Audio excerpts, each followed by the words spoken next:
And Liza, you started a very, very early computer learning center, right? Well, Bob Albrecht was my mentor. What happened for me, I mean, we were all intersecting. I figure there were about, maybe in the first 10 years, there were about 5,000 different people who were interested in making sure that the public, John Q. public, the ordinary people, learned about computing in order to fulfill what Bob Albrecht's idea, that people should be in charge of computers and not the other way around. So in order to stay in charge of computing, you had to know enough about it. What I used to say is, when you really understand and you're computer literate, you know when to turn the damn thing off. And you know that computers repeat solutions to problems that humans create. I mean, humans create the problems, humans create the statement of the problem and the algorithm to solve it. And then they program the computer. But you don't do that if you're not going to solve the same problem twice. Because you've solved it once before you can write the program. Anyway, actually what was the inspiration for me to begin with, which is one of the questions you sent me before this interview, was I took a course in Montessori education. And my first son was a newborn at that point, and I knew I was enough of a rebel so that I would have to supplement his education, because I would probably, even if he didn't rebel about school, I'd probably make sure that he had trouble in school. So I was preparing to be a proactive parent, and I took a course in Montessori education, which was co-taught by Dean Brown, who was a computer scientist. He actually subsequently started the Zilog Corporation, which made the first competitor to the Intel chips. Anyway, so Dean co-taught this course.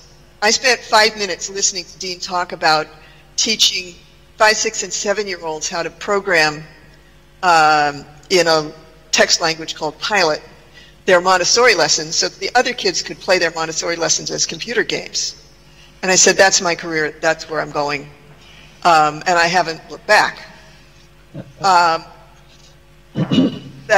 class met once a week for a couple of hours, and sitting in class one day, I decided that that what we needed in order to promote public computing, not just for special Montessori kids in one school, was public access computer centers. And Dean, I think maybe was on the board of PCC at that point. People's Computer Company. People's Computer Company. He was also a consultant at Stanford Research Institute. So he took me by the hand. I said, Dean, will you help me start this thing? And he said, yes. He and I and one other person were the founding members of it. And he took me by the hand and took me to Silicon Valley, and I went to potlucks at People's Computer Company. He took me to SRI, and I got to play with a mouse before anybody knew what a mouse was.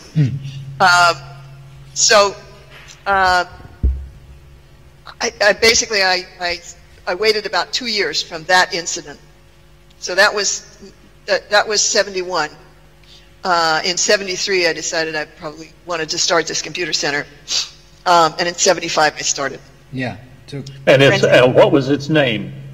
Oh, it's a pun on my last name, which is Loop. I married a guy named Loop and took the name. But the computer center is spelled like co-op. It's Loop Center, and it stands for Learning Options Open Portal. That was before we started talking about, well, we did talk about ports on time-sharing computers. But the point of it was that it's a general-purpose educational nonprofit incorporated in California that's the umbrella. It's an umbrella for people to do projects related to any kind of learning, publishing, research. And the specific thing we did, first project that we did, was to open a second PCC, if you will, a public access storefront computer center, where people could come and play games. And I actually, my initial concept, which I never really implemented was that it would be a video game, a pinball parlor.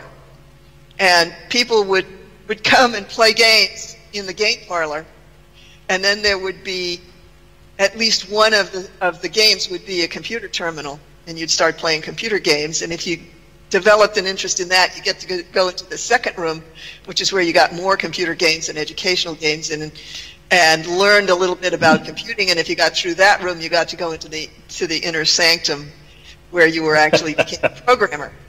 And you started the center without having real computers there? You had the time-sharing terminals there, right? Oh, come on now. This is the age of, quote, cloud computing. Right. We are back to time-sharing. The timeshare computers were real. We did not have personal computers. Were you involved with the Community Memory Project and Lee Felsenstein? Oh, yeah. I'd lived in Berkeley before that.